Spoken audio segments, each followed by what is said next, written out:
नमस्कार, सुबह के 9 बजने वाले और आप देख रहे हैं 9 की 9 खबर और मैं हूं आपके साथ विभा उपाध्याय। बुलेटिन में सबसे पहले बात सुपौल की, जहां पर एक स्कॉर्पियो गाड़ी में अचानक से आग लग गई और देखते ही देखते पूरी गाड़ी आग के गोले में तब्दील हो जाती है। तस्वीरें आपके सामने, हालांकि बाल जो ड्राइवर है वो बच गया है।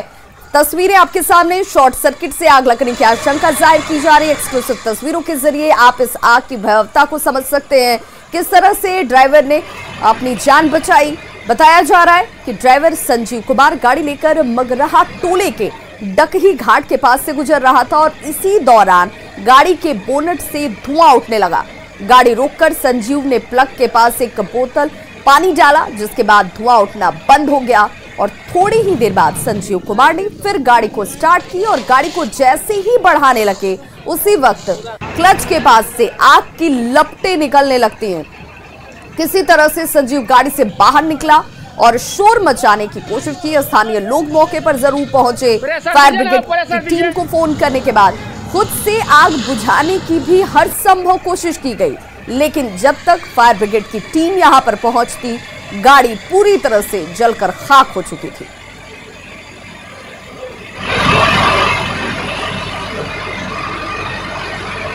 गाड़ी में पानी था, बोतल से निकाल के मारे उस पे से, तो उसको बुझा दे, बुझ गया। हम बोले आप बैठते हैं गाड़ी में, फिर देखते हैं जहाँ क्लच पे रखते हैं वहाँ से अंदर से आग लगा हुआ आ रहा है। तो तब हम जो है ना तुरंत फ़ोन किया हम अपना भाई को, तो बोला कि हल्ला कर रहा था। हम तो हल्ला कर रहे थे, हल्ला कर रहे थे, तो पानी लेके आया, पानी मारा, लेकिन तो पूरा आग लगी। गाड़ी का नंबर BR 11 PA 4189। कहाँ घर हुआ आपका? तो आग के कहर के बाद अब बात ठंड के सितम की। पटना समेत पूरा बिहार इस वक्त शीत लहर की चपेट में है। आज सुबह पटना का तापमान 9 डिग्री सेल्सियस दर्ज किया गया। कपकपाती ठंड में लोगों की परेशानी बढ़ी हुई है। कोहरा बेहद ज्यादा है और इसी वजह से विजिबिलिटी बेहद कम। सुबह 8 बजे की विजिबिलिटी की अगर बात की जाए तो करीब 10 मीटर से भी कम बताई जा रही है। ठंड और कोहरे का असर विमान और रेल यातायात पर भी सीधा पड़ा है। आज पटना में सुबह 8 बजे ठंड के हालात का जायजा लिया न्यूज़ 18 संवाददाता साकेत कुमार ने। पटना में ठंड का असर किस कदर है वो आपको हम सड़कों पर दिखाते हैं। ठंड के कारण देखिए आप किस तरह से कोहरा जो है वो पूरे पटना में छाया हुआ है। आप देखिए ये राजभवन और मुख्यमंत्री आवास के बाहर अभी हम खड़े हैं और यहाँ से महज 10 मीटर की दूरी पर राजभवन है, लेकिन आप तस्वीर देखिए आपको कुछ दिखाई नहीं देगा। यानी कि 10 मीटर से भी कम विजिबिलिटी है पटना में और कहीं ना कहीं ये काफी खतरनाक है, क्योंकि गाड़ियां नहीं दिख रही है। 10 मीटर तक के दायरे में अगर आप हैं तभी आपको गाड़ियां दिखेगी और लगातार इस तरह से जो कोहरे का जो असर है वो बिहार में अलग अलग जगहों पर हो रहा है और इस वजह से काफी मुश्किलें लोगों को हो रही है। सुबह का वक्त है ये और आप देखिए किस तरह से तस्वीर जो है आप देख पा रहे होंगे। गाड़ियों की जो स्पीड है वो 15 से 20 किलोमीटर प्रति घंटे के रफ्तार से चल रही है। यानी कि काफी जो कोहरा है वो छाया हुआ है पटना में और इस वजह से तमाम जो सेवाएं हैं वो बाधित है। तमाम सेवाओं में परेशानी हो रही है, चाहे वो विमान सेवा हो। सुबह तकरीबन 12 बजे से पहले कोई भी जो विमान है वो पटना ना आ रहा है ना जा पा रहा है। इसी तरह ट्रेन पे भी इस कोहरे का असर दिख रहा है। तो निश्चित तौर पर जिस तरह से पिछले एक सप्ताह से ठंड बढ़ी है पटना में, उसके बाद कोहरे ने पूरी तरह से पटना को अपने आगोश में ले लिया है और इससे आम जनजीवन काफी अस्त व्यस्त हो गया है। कैमरा पर्सन अजय दुबे के साथ साकेत कुमार, न्यूज़ 18 पटना।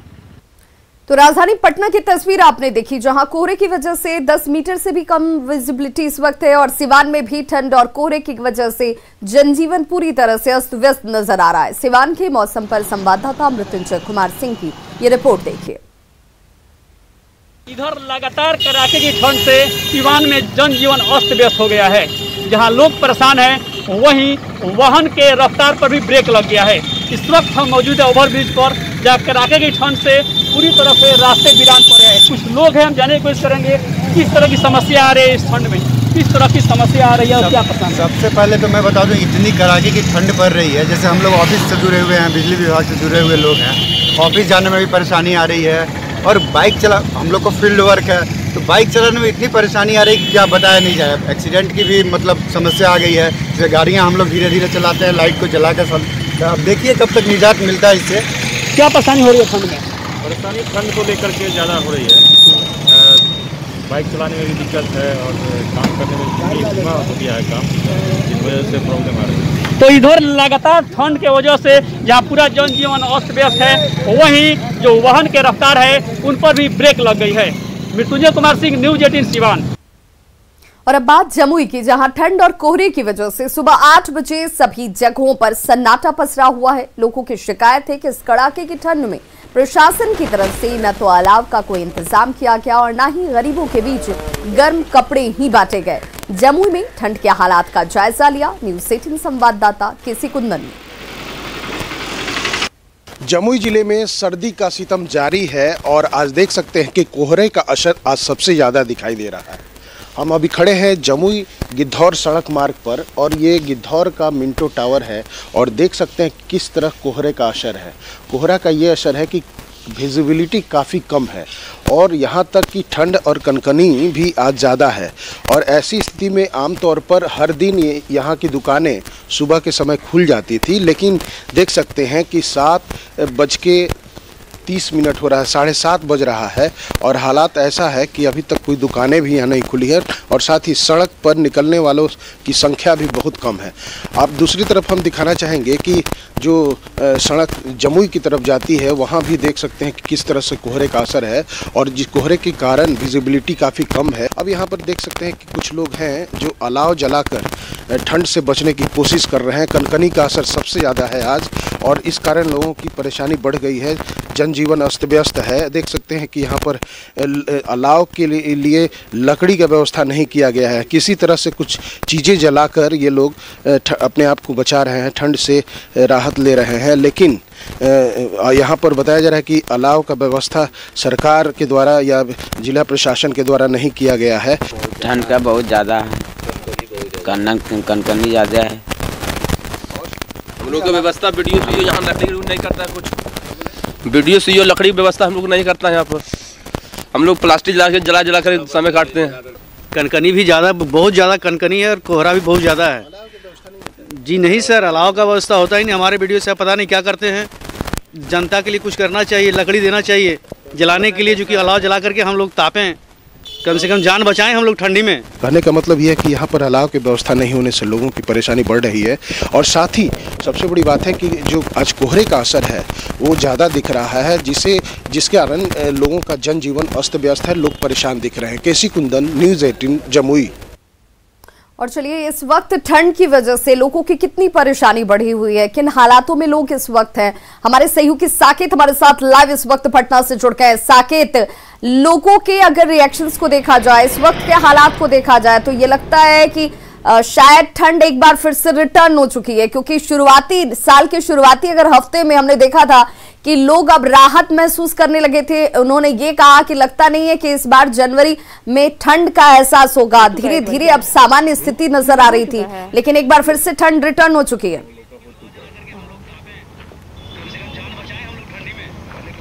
देखिए बिल्कुल, क्योंकि इस बार माना जा रहा था जिस तरह से जनवरी के पहले सप्ताह की अगर हम बात करें 14-15 तारीख तक कुछ लग ही नहीं रहा था पटना में ठंड है। सुबह का तापमान 10 डिग्री 15 डिग्री के आसपास रह रहा था। अभी आपको हम तस्वीर दिखाते हैं विवाह, ये पटना के जू का एरिया है और यहाँ पर आप देखिए किस तरह से धुंध अभी भी है। 9 बजे है, घड़ी में 9 से ऊपर हो रहा है टाइम, लेकिन अभी भी देखिए धुंध काफी ज्यादा है। जो धूप है वो तो पिछले 2-3 दिनों से पटना के लोगों ने देखा भी नहीं है। तो आप समझिए ठंड काफी ज्यादा बढ़ा हुआ है, 10 डिग्री से कम जो टेम्परेचर है अभी भी पटना का है। तो ऐसे में लोगों को मुश्किल हो रही है काफी ज्यादा। यहाँ पर देखिए कुछ मॉर्निंग वॉकर्स हैं, लड़कियां हैं जो कि यहाँ पर खेलने भी आती हैं। आप लोग खेलने आई हैं? या बैडमिंटन। अच्छा, तो ठंडा क्या आप लोगों को ठंड फील हो रहा है? बहुत ज्यादा, बहुत ज्यादा। पहले तो नहीं लग रही थी ठंड? नहीं, 14 तारीख से पहले तो नहीं था, पर 14 तारीख से है। 14 तारीख से फील हो रहा है आप लोग? हाँ, 14 तारीख से। कितनी दिक्कत आ रही है? ठंड ज्यादा अच्छा लगता है कि पहले सही था? पहले सही था। अच्छा, ठंड में दिक्कत हो रही है। हाँ। खेलते हैं आप लोग यहाँ पे? हाँ, यहाँ पे खेलते हैं। रोज आते हैं? रोज आते हैं, रोज आते हैं। तो ठंड की वजह से कितनी दिक्कत आ रही है? ठंड की वजह से बहुत ज्यादा दिक्कत आ रही है। सुबह उठने में प्रॉब्लम होता है, निकलते हैं हम लोग को इतना ज्यादा फॉग है कि जल्दी कुछ दिख नहीं है दूर तक। ये सारा विजिबिलिटी भी काफी कम है विवाह। यहाँ पर आप पटना की सड़कों पर आज सुबह जब 7:30-8 बजे के आसपास 10 डिग्री के नीचे जो विजिबिलिटी थी वो देखी जा रही थी और उसके बाद ठंड जो है वो भी अपने चरम पर है। तो निश्चित तौर पर लोगों को भी काफी परेशानी हो रही है, क्योंकि सुबह के समय जो जिस सड़क पर अभी हम मौजूद हैं, यहाँ पर जो है वो मॉर्निंग वॉकर्स काफी संख्या में आते हैं। साकेत, मौसम विभाग क्या कहता है, बिहार के लोगों को ठंड से कब तक राहत मिल सकती है? क्योंकि ये अमूमन माना जाता है कि तिल संक्रांत के बाद से ठंड जो है वो धीरे धीरे कम होने लगती है, लेकिन यहाँ पर इस हालात को देखकर तो ये लग रहा है कि तिल संक्रांति के बाद ये ठंड ज्यादा बढ़ गई है।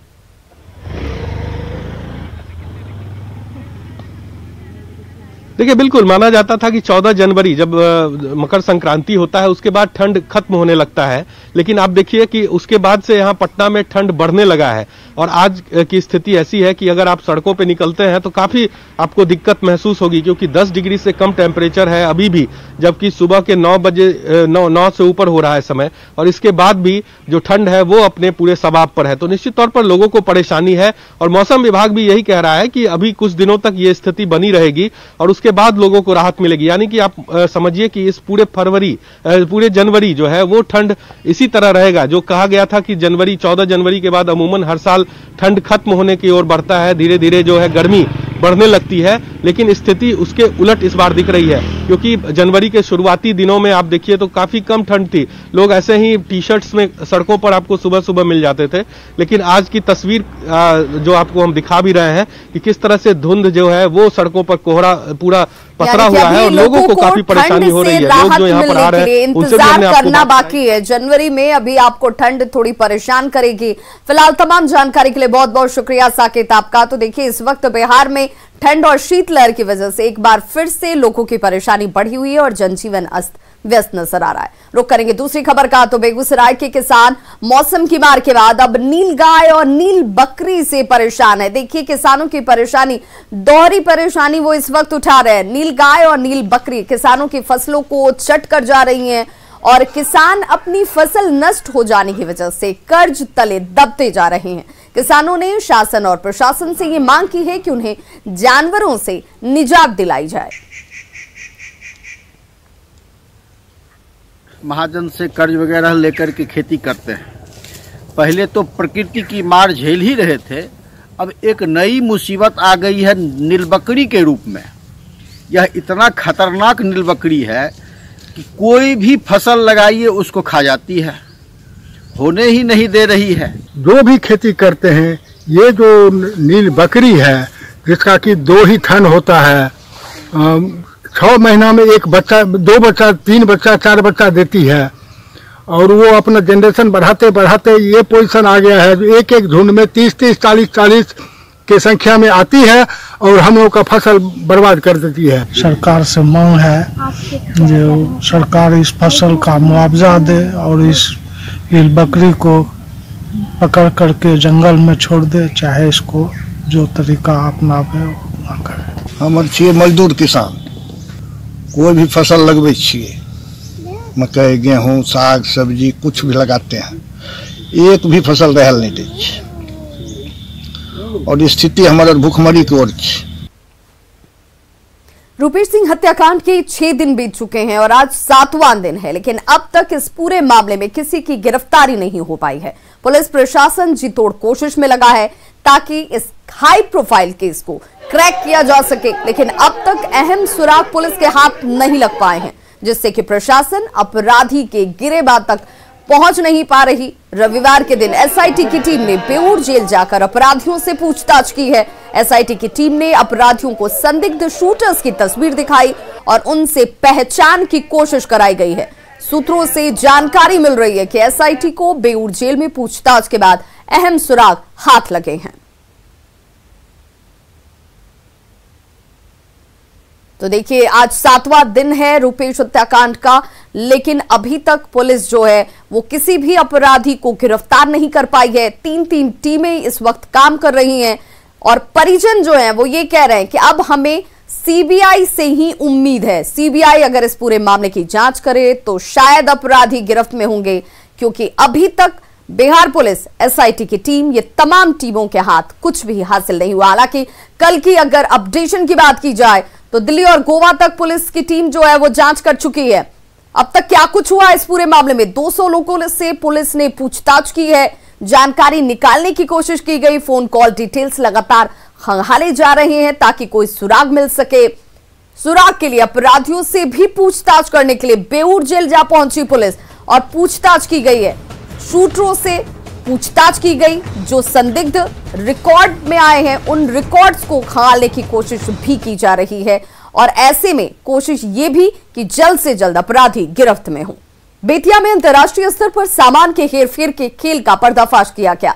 नरकटियागंज आरपीएफ ने सत्याग्रह एक्सप्रेस ट्रेन से 5 कार्टन सामान को जब्त किया है जो नेपाल ले जाए जा रहे थे। लेकिन ये खेल यही खत्म नहीं होता है। देखिए, दिल्ली के आनंद विहार से ये सामान जो है वो नेपाल के लिए बुक कराया गया।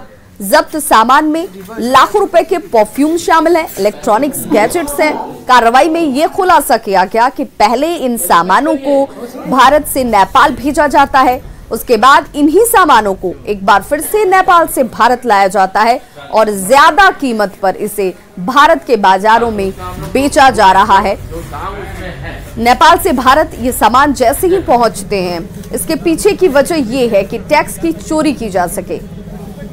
भारत से नेपाल में सामान मंगाने पर विशेष छूट मिलती है और ऐसे में कम कीमत पर टैक्स चोरी कर सामान को पहले नेपाल और फिर नेपाल से इन्हीं सामानों को फिर भारत लाकर ज्यादा और ऊंची कीमत पर खपाया जाता है। परफ्यूम है जी, किसने दिया है ये? आरपीएफ ने? जी हाँ। कितना मात्रा होगा लगभग? मात्रा तो लगभग एक कार्टून में 90 पैकेट हैं और एक पैकेट में जो है आपको किसी में 18, किसी में 20, किसी में 23, किसी में 21, किसी में 24, इस करके इसे तो नेपाल से आ रहा था क्या ये? हाँ। बिहार में बर्ड फ्लू का एक भी मामला सामने नहीं आया है, लेकिन बिजनेस पर अफवाह का असर जरूर दिख रहा है। दुकानदारों का ये कहना है कि पिछले कुछ दिनों से अब अगर कंपैरिजन किया जाए, पिछले कुछ दिनों की अगर बात की जाए तो ग्राहक जरूर बढ़े हैं, लेकिन अब भी ये संख्या अमूमन और आम दिनों की तुलना में कम नजर आती है। अफवाह की वजह से पोल्ट्री फार्म से लेकर चिकन दुकान तक स्थिति अब तक सामान्य नहीं हुई है।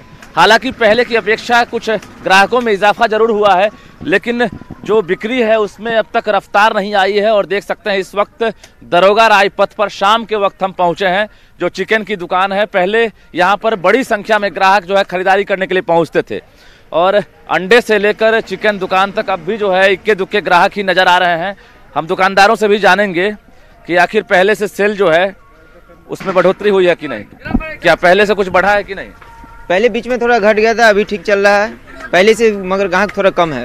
अभी भी कम है? अभी भी कम है, जितना पहले हम लोग का होता था अभी कुछ कम है। डर तो है लेकिन नहीं जा रहा है। बीच में खाना छोड़ दिए थे क्या? जी। क्या चीज का अफवाह? वही हल्ला सुन रहे हैं और क्या है। क्या हल्ला? अब क्या हल्ला, बीमारी निकला हुआ है। कितना दिन तक नहीं खाए? कितना, 1 महीना। बहुत कम धंधा हो रहा था, अभी ठीक धंधा हो रहा है। हाँ, इतना लेन क्लियर नहीं हुआ है। जितना कस्टमर यहाँ आता था बहुत कम आ रहा है अभी। हाँ, 4% में 3% आ रहा है, 1% नहीं आ रहा है अभी। हाँ, बाहर से माल आ रहा है, धीरे धीरे माल आना चालू हो गया है। ऐसा कोई दिक्कत नहीं है, बीमारी यहाँ बिहार में है ही नहीं। जाहिर है बिहार में बर्ड फ्लू नहीं है, अब तक किसी भी जगह पर जो है पुष्टि नहीं हुई है, लेकिन जो ग्राहक हैं अब भी वो मुर्गा खरीदने से कतरा रहे हैं और खाने से भी डर रहे हैं। यही वजह है कि दुकानों पर अब भी ग्राहकों की भीड़ नहीं देखने को मिल रही है। कैमरामैन मनीष जुनिया के साथ रजनीश कुमार, न्यूज़ 18 पटना। कोविड-19 महामारी ने परस्पर निर्भरता की भावना को सुदृढ़ किया है, जिससे कि पूरा देश इस विपत्ति का एकजुट होकर मुकाबला कर सके। वैक्सीनेशन के ऐलान के बाद जरूरत होगी कि हम सभी अपना सर्वश्रेष्ठ योगदान दें, जिससे हम एक साथ इस वायरस को हराने की तरफ कदम आगे बढ़ा सकें। और नेटवर्क 18 इस मुहिम में हर कदम पर आपके साथ होगा। जब तक सभी सुरक्षित नहीं होंगे तब तक कोई सुरक्षित नहीं होगा। इसी सोच के आधार पर हमारे कैंपेन संजीवनी का लक्ष्य ये सुनिश्चित करना है कि वैक्सीन पाना सभी भारतीयों का अधिकार है।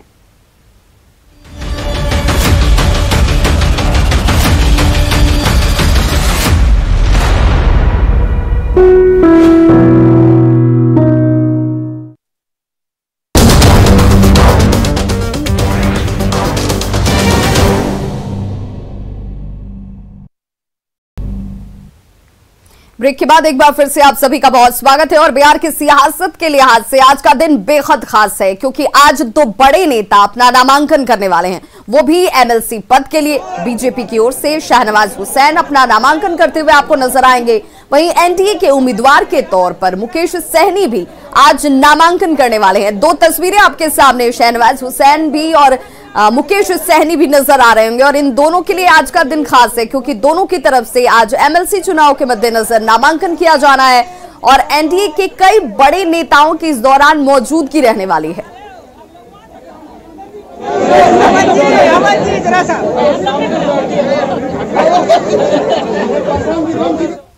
नीतीश मंत्रिमंडल के विस्तार की खबरें जोरों पर हैं। नीतीश कुमार से बीजेपी नेताओं की मुलाकात लगातार होती रही और एक बार फिर से कल मुलाकात हुई और आज का दिन इस मायने में बेहद खास हो गया। नीतीश के अलावा देखिए, मंत्रिमंडल विस्तार का जब इंतजार सभी कर रहे हैं तो कौन कौन से और कितनी की संख्या हो सकती है। बीजेपी के प्रदेश अध्यक्ष संजय जायसवाल ने इशारों में यह साफ कर दिया कि जल्द ही मंत्रिमंडल का विस्तार की तस्वीर जो है वो साफ होती हुई नजर आएगी। 16 नवंबर 2020 को नीतीश कुमार ने 14 मंत्रियों के साथ शपथ ली थी, लेकिन कुछ ही दिन बाद जेटीयू कोटे से मंत्री बने मेवालाल चौधरी ने इस्तीफा दे दिया था। बिहार में 44 विभाग हैं, लेकिन विधानसभा सीट के मुताबिक 15% ही मंत्री बन सकते हैं। ऐसे में 36 मंत्रियों की सरकार में जगह होती है। अभी बीजेपी के साथ जेटीयू के 4, हम और वीआईपी के एक मंत्री हैं। 22 मंत्रियों को और नीतीश मंत्रिमंडल में जगह दी जा सकती है और ये कौन लोग होंगे, इस पर सबकी निगाहें टिकी हुई हैं। तो देखिए, नीतीश मंत्रिमंडल में 22 और नए मंत्री बनाए जा सकते हैं और इसीलिए मंत्रिमंडल विस्तार की चर्चाएं जोरों पर हैं और इस लिहाज से आज का दिन भी खास माना जा रहा है।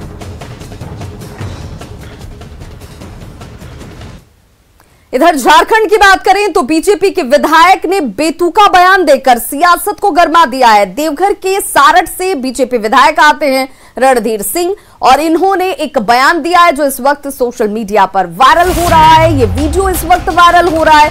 वीडियो में विधायक साहब ये कह रहे हैं कि साइबर अपराधी अपराध करते हैं, ये उनकी काबिलियत है। जो ठगे जा रहे हैं ये उनकी बेवकूफी है। साइबर अपराधियों की वजह से दूसरे राज्य का पैसा अगर यहां पहुंच रहा है, यानी कि झारखंड आ रहा है, तो इसमें कोई खराबी नजर नहीं आती है रणधीर सिंह को। अगर हमारे यहाँ का जनता बुरे बना रहा है आपको, तो पहले वहाँ का जनता को होशियार बनाइए ना जी। हमारा जनता आपका बिना पढ़े इतना होशियार है, तो हमारा जनता को कहाँ कोई मार पड़ा है? तो बताइए, मार के दिखा। हाँ, पुलिस लोग और काम करता है, कोई पुलिस पकड़ता है। हम बोले ज्यादा मत पकड़ो भैया, गरीब को तंग मत करो। जी जी का खोपड़ी गर्म होगा, खाना घेर लेंगे। पहले कोई साइबर क्राइम जो होता है, तो साइबर क्राइम कोई किसी को फंसाता है चक्कर में, तो पहले उसको आप होशियार बनिए। कोई मोबाइल आपको फोन किया नया नंबर से और कुछ आपको उल्टा पुल्टा बोल रहा है, तो आप क्या फंस रहे हैं? क्या अपना चीज बताते हैं उसको? क्या झगड़े बोले? लेकिन ज्यादा नहीं मारना बेटा, उसे मारना वाला लक्ष्य नहीं है। अगर मारने वाला लक्ष्य चीज नहीं है ना, ऐसा धंधा होता है, आपका विधायक परेशान हो जाता है। कोई खोलता आप लोग पकड़ता है, लोग हमको छोड़ना पड़ता है। मुखिया क्या बोलेगा? सब मुखिया यदि एटीएम वाला सदस्य जीतेगा, हमारा क्षेत्र का एक भी पब्लिक को आज तक कोई एटीएम नहीं मार पाया। कोई हमारा क्षेत्र का जनता का खाता पैसा नहीं निकल पाया। लेकिन बाहर का पैसा हमारा क्षेत्र का जनता काम चलाता है, तो दूसरे देश का पैसा हमारे देश में आ रहा है, तो बढ़िया ना हो। दूसरे राज्य का पैसा यहाँ आ रहा है, विकास हो रहा है। यदि किसी को ठगता है तो आप ठगा रहे हैं, पहले उसको होशियार बनाइए नहीं। हमारा जनता को पकड़ रहे हैं, पहले उसको होशियार बनाइए। हमारा जनता का पकड़। तो गलत को सही ठहराने का अंदाज आपने देखा, कैसे ये विधायक हैं बीजेपी के रणधीर सिंह, और ये कह रहे हैं कि अगर गलत रास्ते भी पैसे झारखंड पहुंच रही है तो ये अच्छा है। अब हालांकि देखना होगा कि इस पर सफाई कब तक सामने आती है। खबरों का सिलसिला लगातार जारी है, आप देखते रहिए न्यूज़ 18 बिहार।